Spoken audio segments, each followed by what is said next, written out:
You're listening to Monday Matters, a Principal Matters podcast production. Hi, Principal Matters listeners. This is Will Parker along with my co-host, Dr. Jen Schwanke, back for another Monday Matters. Jen, it's March, and I thought for today's conversation, for those that are listening for the first time, welcome. Each Monday, Jen Schwanke and I check in to just talk to listeners about lessons we're learning in leadership to keep you up to date on our current events. And then on Wednesdays, we drop our flagship show. Fridays, our encore episodes. So welcome to today's conversation. Jen, the other day, I thought today I want to just talk about something I'm going to call remembering faces. So the other day, this has nothing to do with school. I was with my wife and son and his girlfriend, and we were at a thrift store in Stillwater, Oklahoma. And Missy was looking for records because she suddenly caught the trend of collecting vinyl records, which is so fun. And so I was just doing what you do in thrift stores when you're not really looking for something. You're just wandering around. And I came around a corner, and on the floor of the store were these two portraits. And they were pretty large, and they were obviously painted. There were two boys, one in each frame. And it looked like something that had been painted from like the 40s or the 50s. There was no description on either frame, front or back. And so I was just so intrigued because each boy had such an interesting, presence about them. And so I want to describe each one because I actually thought about this so much I wrote it down. So in the first one, there's this older boy. He's probably a teenager, square jaw, tightly cropped haircut. He's wearing a bow tie and a tan jacket. And he's boyish, but he looks like elegant. And he has this expression on his face, and I couldn't think of anything else but the Mona Lisa expression, where he's half grinning, half nervous.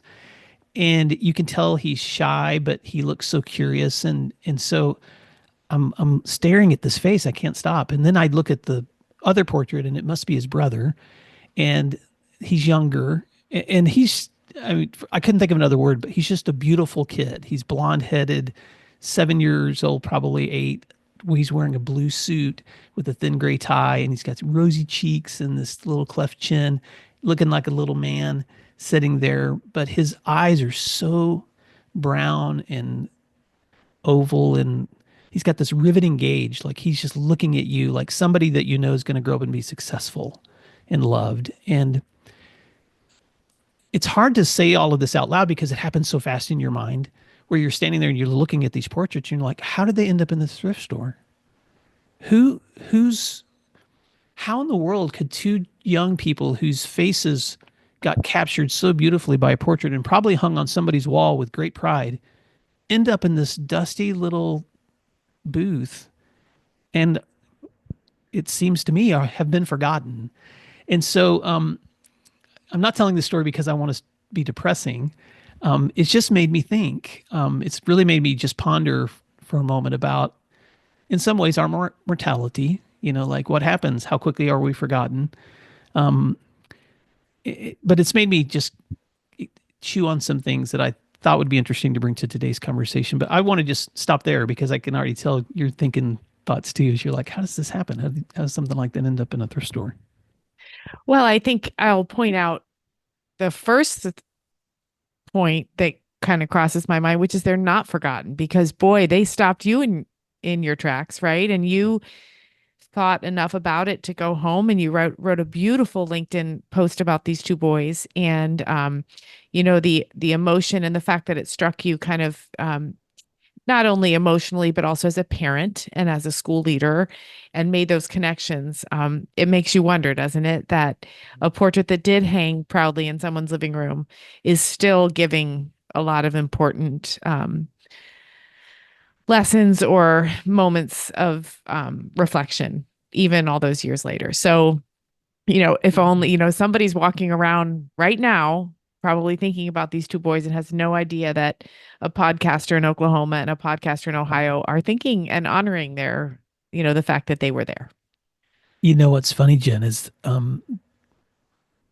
this is not in the post that I put on LinkedIn, but just this morning, my sister texted me a portrait of her daughter who had been at my mom and dad's. This was before my parents passed, and they had found my sister's the wedding gown my sister had worn at her wedding, and her daughter had tried it on. This was the year she had gotten engaged, and she was posing in her mother's wedding gown, standing on the stairs at my family's home. And in the backdrop, she didn't realize she captured this, was a portrait of a couple who just happened to be my great grandparents. And so she sent me the photo this morning, and she said, "Whose faces are those behind Khalees in this fort? And how did that happen?" And so then we had a siblings thread going, and we were all remembering who they were. And one of my brothers chimed in and said, another example of how quickly we can become forgotten. And I thought, yeah, that's true. But there's also something beautiful about the fact that they haven't. Like this, that in that moment, my sister captured this little glimpse of their faces in the back. And I don't know, maybe I'm just like in some weird season of my life where these things are just like in my coming. You know how look when you buy a new car, you see the same model other places. But for some reason, I've been thinking a lot lately just about legacy, about which parts of us will be remembered, which parts of us won't. And so anyway, that's just another happening. Well, and knowing our listenership as principals, here's what I'm thinking about as you tell this story. I think I may have mentioned on an earlier podcast, my the high school, the elementary school, and the middle school, and the junior high where I attended, they're being demolished, and a new K-12 building was built and opening up now. But I had the opportunity that they had a Saturday morning and they opened up all the schools, and you could just walk through. And on one of them, somebody had thrown all the yearbooks since the earth cooled, all the yearbooks.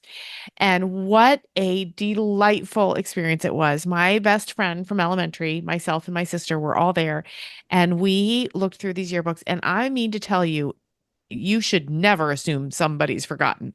We laughed, we teared up, we remembered all these stories. I mean, names that I hadn't thought of for forever. And there they were. And the stories, I would say, "Oh my goodness, I remember her. There was a day I forgot my milk money and she lent me her milk money, but then we laughed so hard we snorted the milk out of our noses." So all of those millions of moments that make up a life are captured in pictures or portraits as you're discussing. And my advice to principals would be keep those pictures, keep those yearbooks. Somebody someday is going to be so glad you did. And it's not like you need to do anything with them. Sometimes you just need to throw them out on the table and let people remember, and let those again, those millions of moments that make up a life, kind of let them come together. I think about that too at my mom. My entire life, she's infuriated me because she doesn't organize her pictures, but she has them in tubs and boxes all over the house. But there is literally nothing more fun to me than picking one up, putting it on my lap, and digging through them and remembering the people, or saying to her, "Who's this? Wait, tell me this story." And that's similarly what all of us could do at any given time with our previous classmates, our previous teachers. We all have impact on people through stories that they are going to tell about us someday. Well, it's so interesting, Jen, because you and I don't always have, when we do these Monday Matters, we don't orchestrate out everything we're going to talk about. So, but one of the things I've tried to commit to on these Monday Matters is just keeping people current. So at the time of this recording, my wife's mom has been in a memory care center for a long time, and we just recently got news that she's being moved to hospice. So we have our table right now just covered in photos, because we've been doing the same thing, just going back and remembering and looking and touching and laughing and sending pictures of the pictures to our kids and all those things too. So me, I'm a teacher. There's three things I want to say right now to listeners that I've been chewing on as I was writing about this and sharing this with you. One is that there's somebody right now who's treasuring you in the moment that you're in. And I know that may sound sappy, but those boys that I saw in those portraits at one point in their lives, and probably way after those portraits were taken, were treasured by somebody. And there's somebody right now that when they think about you, their hearts are warmed. And so it's just a good day to remember that you're loved.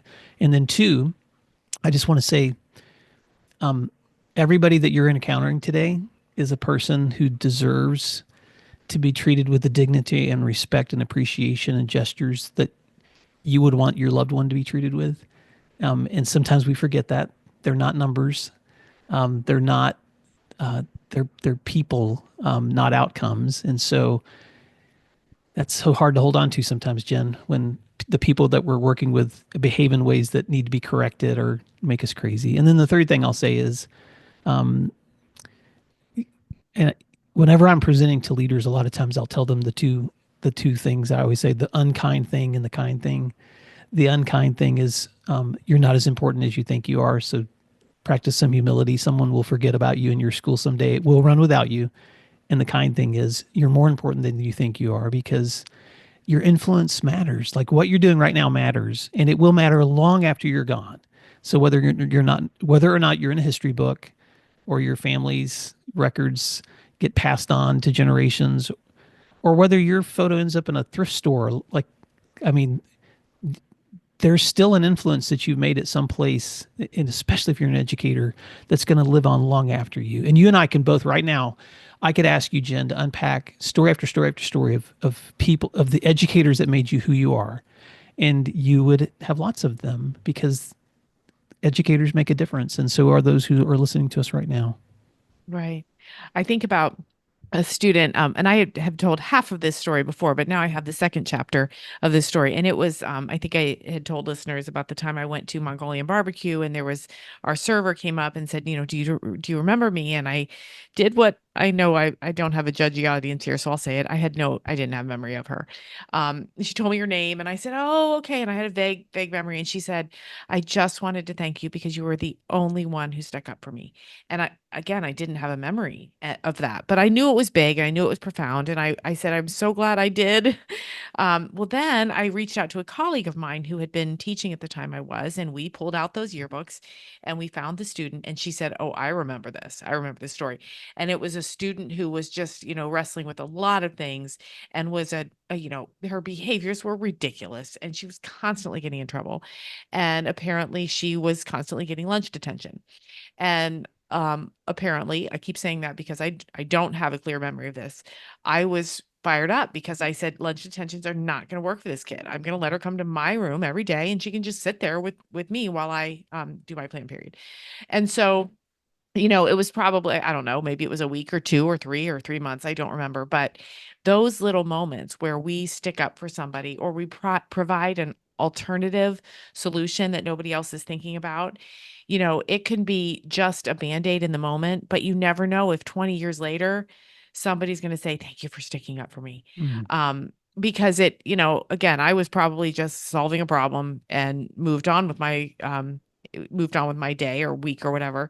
But for her, it really mattered. And I don't think this is just about students. I think this happens when we, stick up for a teacher, or when we give them a little bit of a break, or when we understand that behavior all the time is tied to a desperate need to communicate something. So I Mm. think it's all tied up together, right? The way we treat one another, and the way we honor the moments that we cross paths with other people.